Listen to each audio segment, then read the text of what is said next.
Seriously, what the hell were Kawasaki thinking? Just a few short years ago, they managed to pull off something like this, and now they're doing this.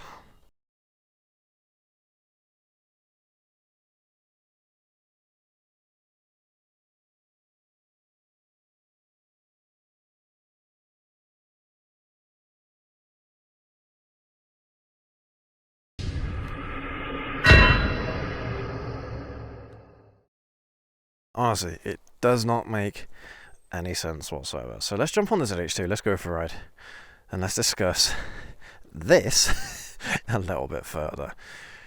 I don't know about you guys, but I'm starting to feel like Kawasaki might be in a bit of a pinch doing things that, or producing products that they have to produce rather than products that maybe they would prefer to be producing. Now, before we get into this topic in too much detail, I've pretty much got myself lost. So part of the challenge in today's video is going to be seeing if I can find my way back to somewhere that I at least semi-recognize. I came from back that direction, from back that way. So yeah, we'll see how we get on. And I mean, I should have enough fuel. I haven't seen many fuel stations around here, so so it should be all right. But we'll see. All right, guys and gals. So we did do a live show about Kawasaki's kind of electric venture around about the time that they were kind of promoted, so to speak, demo, that kind of thing. We weren't too impressed, if I'm being totally honest with you. I mean, I don't know why they thought doing motorcycles like those would be a good idea. So of course we're talking about the EV motorcycles that Kawasaki demoed in November last year. And well, I mean, it's been a little bit of time, and they were supposed to be coming out in 2023, available for sale in 2023, but I mean, we're basically in the middle of 2023, and well, there's no mention of them on their website as being for sale or anything like that. So I don't know, they might be coming later in 2023, or at least if they are coming in 2023, they might not be in Europe yet, which is kind of stupid because, I mean, Europe is the bloody continent that is pushing for all these EVs to begin with, but I don't know, we'll see, But basically these two EVs, so they've got two bikes that are very similarly modeled to the Z400 and the Ninja 400. They kind of look like that, and they're basically in the A1 category, so the 125cc category here in Europe. That's kind of like where their power output is at the moment. So that's 11 kilowatts, or around about 14 horsepower, I think, something like that. So basically, these are learner bikes. All right, now, I mean, let's talk about kind of like the benefits of these motorcycles to begin with. I can go on to my criticisms of these bikes. They make a lot of sense for around about the town riding. Yeah, so getting you from one place in a town to another, to work, commuting, things like that. It might work for that scenario. I mean, my commute is, I don't know, 15, 20 miles, something like that. It's about half hour, 45 minutes away, something like that. So it's not very far. But if I was to buy one of those motorcycles, one of those Kawasaki EVs, I would only be able to get myself to work. I wouldn't necessarily be able to get myself back from work. And that's not a long distance, all right? I mean, the battery capacity, I think they said was like 3 something like that. 3 watt hours? I can't remember. Maybe it was 7 watt hours. I can't remember. I don't know much about this whole kind of like, I don't know, the way how electric bikes work. I'm not that up to speed with them yet. But basically they give you a range of between 40 to 50 miles on a single charge. Now that is estimate. That's estimate. So realistically, if you were going to ride a motorcycle like, I don't know, you normally would, then you'd probably be looking at somewhere in the region of about 20 to 30 miles. Okay, I think I came down this way earlier. We'll see. Alright. So realistically then, 20 to 30 miles isn't really that much range on a single charge. Even if it's 40 miles, that's not exactly a lot of range to play with. So you're not going to be doing even any moderate forms of riding. It's literally going to be a commuter bike to get you to and from work, roughly, and that's about it. Yeah. But they are supposed to have quick changeable batteries. So I suppose the idea is that, I don't know, if your battery run out when you got back from work and you need to go somewhere else on your bike, then you have a spare battery at home that you'd be charging, and you swap the batteries over and you can go, which I think is a pretty neat idea. But I'd say that would only really be worthwhile if you could get about 100 miles off a single charge, rather than basically less than half that is what you're looking at right now. So not so great. No bueno. Not so great. I mean, it's going to be cheap to run, all right. At this point in time, you're not going to be paying any taxes. You're going to be able to basically travel anywhere on it. If you're in a city like London or something like that, you're not going to be restricted by, I don't know, clean air zones or ULEZ, whatever stupid things local councils decide to do next with the UK and UK roads and how they can charge people further, or motorists further, should I say. But it's going to be that kind of motorcycle is very one-dimensional. Very one-dimensional. It's not one of those bikes that you'll be able to enjoy on the weekend, because I mean, how many rides last 30 miles? Not many. And you've got to kind of mix in that your trip home as well. You know, you've got to calculate all that. And that's the most difficult pill to swallow when it comes to the Kawasaki EVs, at least the ones they've released so far, is that you're not going to be able to do a lot with them. They're basically a glorified e-scooter. You know those e-scooters. I mean, here in the UK we're seeing an awful lot of them because the local councils are renting them out to people. It's basically just that. You know? So I kind of struggle to think to myself, well, if I get myself an e-bike instead or an e-scooter instead, then, well, what's the point in getting a Kawasaki EV when basically they do the same thing, you know? I don't know, maybe they bring more to the party, I don't know. We'll have to wait and see when they actually come out.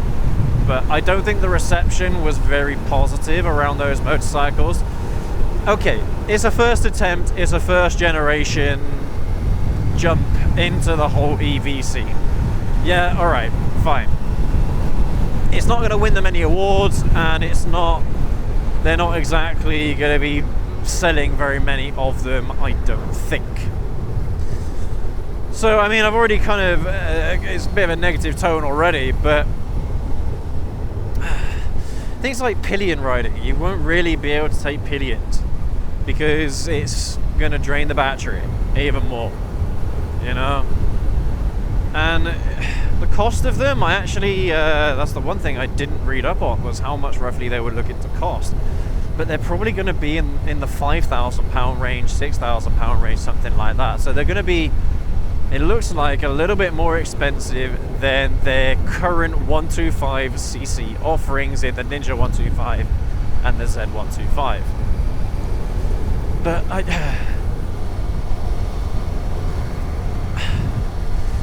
I mean, look, right, okay, let's kind of like take this from a different approach, okay? From my perspective, if Kawasaki really wanted to make a statement with their EV development programs, then I wouldn't have developed and designed a motorcycle for commuting. I wouldn't have designed a commuter bike. I would have designed and manufactured a performance bike. Imagine an EV version of the Ninja H2. Yeah, that would be a poster bike. That would be something that kids today would have on their walls in their bedrooms, dreaming one day of owning a Ninja EV, or a I don't know, a H2 EV, or whatever they'll decide to call it. You know, because that would have been really impressive. It would have hyped up people to the potential of that kind of technology, especially when it comes to the performance. It's no secret that EVs can have a lot of performance. I mean, you look at Teslas these days, they're doing 0 to 60s in under 3 seconds. It's ridiculous what they're able to do.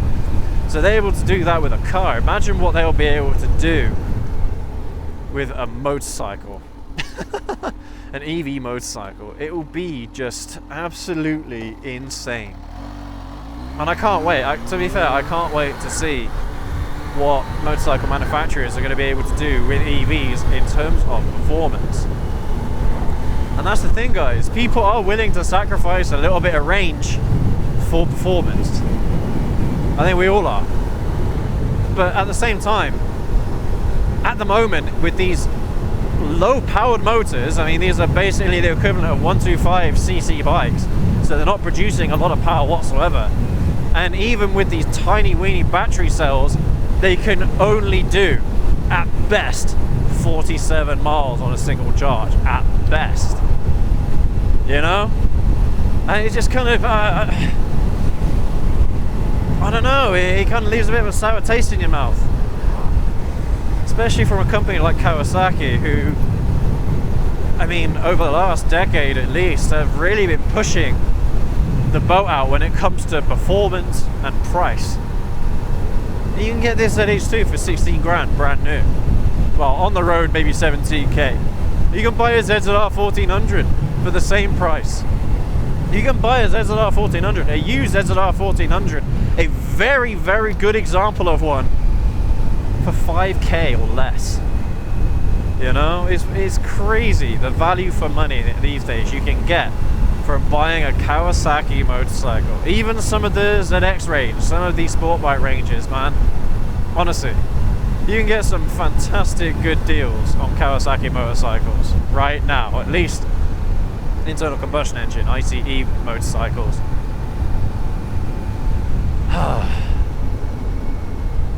This is my exit. Right, well, I know these roads now. These are roads that I feature quite regularly on the channel, so yeah. Luckily I wasn't too far from places that I recognise. And then there's the whole kind of like hybrid motorcycle that Kawasaki released. Was it last year, something like that? Right, the hybrid development is pointless because in the European Union, at least, or in Europe,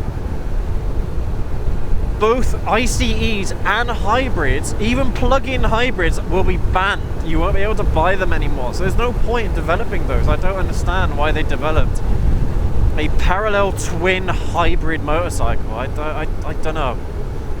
I don't know. That seems a bit odd to me. But it looks like they were trying to get performance as well as electric, eco, whatever. But I mean, God knows how long they were developing that for. But there's no point in selling that in Europe, pretty much, unless the rules change. But yeah, they're just not very impressive motorcycles. I mean, one benefit as well, actually, now that I'm thinking about it, is there's going to be very little maintenance to do. Yeah, no coolant changes, no oil changes as far as I'm aware. So it's going to be quite good in that sense. You know, the only things you're going to have to be changing are brakes and tires, pretty much, maybe brake fluid as well. Well, that's it. You know, maintenance is going to be really easy. But God knows how much one of those batteries is going to cost, even though they're quite low-powered batteries. And alright, I know that we don't exactly have a very positive opinion on any other electric motorcycle manufacturers such as Zero, but they are able to push better ranges with bigger batteries on their motorcycles. But I believe they are fixed. They are not interchangeable motorcycles. So I think that having an interchangeable battery on a motorcycle, I think, is going to be good. I think that's going to be beneficial.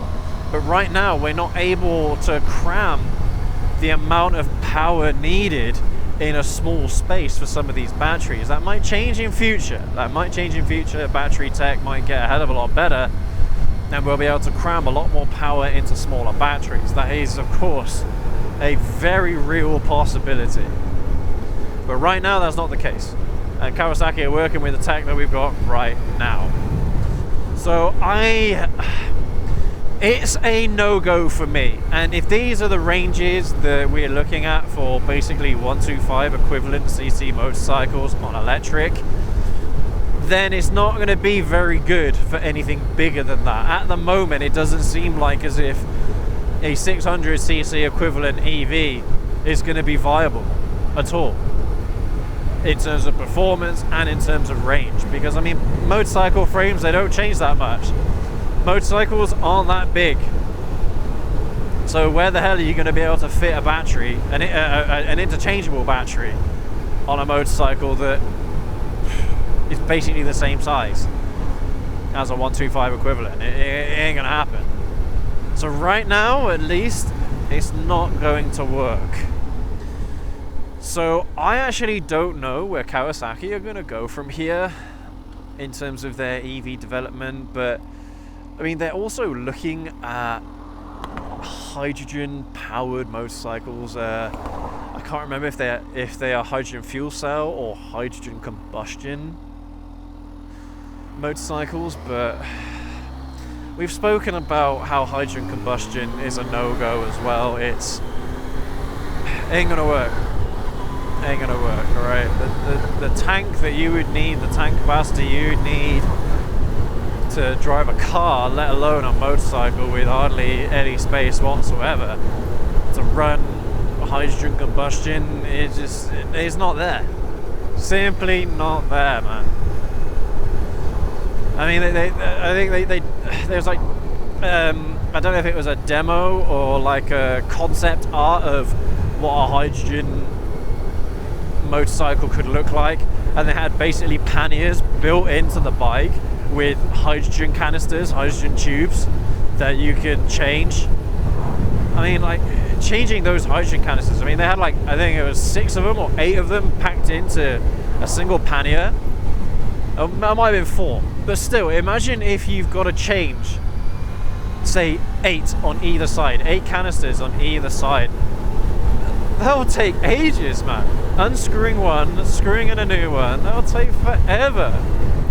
So I don't know if that's going to be viable either. Honestly, guys, right now the future of motorcycles is looking really bleak. Unless there's some kind of massive innovation somewhere within motorcycles, how we can propel motorcycles other than ICE. I don't know, man. I'm really, really unsure about the future of motorcycles right now. But anyway, I mean, the current offerings from Kawasaki with the EVs that are meant to be coming out this year, they ain't it, Chief. They ain't it. Anyway, guys and girls, thank you ever so much for tuning in to today's video. Thank you ever so much for watching all the way to the end and joining me on this very lovely ride today. Let me know what you guys think down in the comment section below, of course. I mean, is there something I'm missing here? Is there something that I haven't seen that actually makes these EVs amazing, or any other EV for that matter, EV motorcycle? I mean, the Zero offerings, they're not changing. The batteries, I don't think, are changeable. So, you know, the whole cost of the motorcycle is basically going to be in the battery itself. So, yeah, I'm not convinced on zero motorcycles either, if I'm being completely honest. I mean, I would like to try them out at some point. Maybe, I don't know, take one home and kind of live with it for a month or so, do like a living with series with one of these EV motorcycles, and we'll kind of, I don't know, maybe I'll change my mind then. But right now, just looking at it, looking at the teasers, looking at the demos, they're not looking promising really from what I can see so far. But anyway, let me know what you guys think, as I mentioned, down in the comments. Leave a like, hit subscribe, definitely check out the video we got coming up on the end screen. Right safe everyone, take care, we will catch you all in the next video. Have a good one.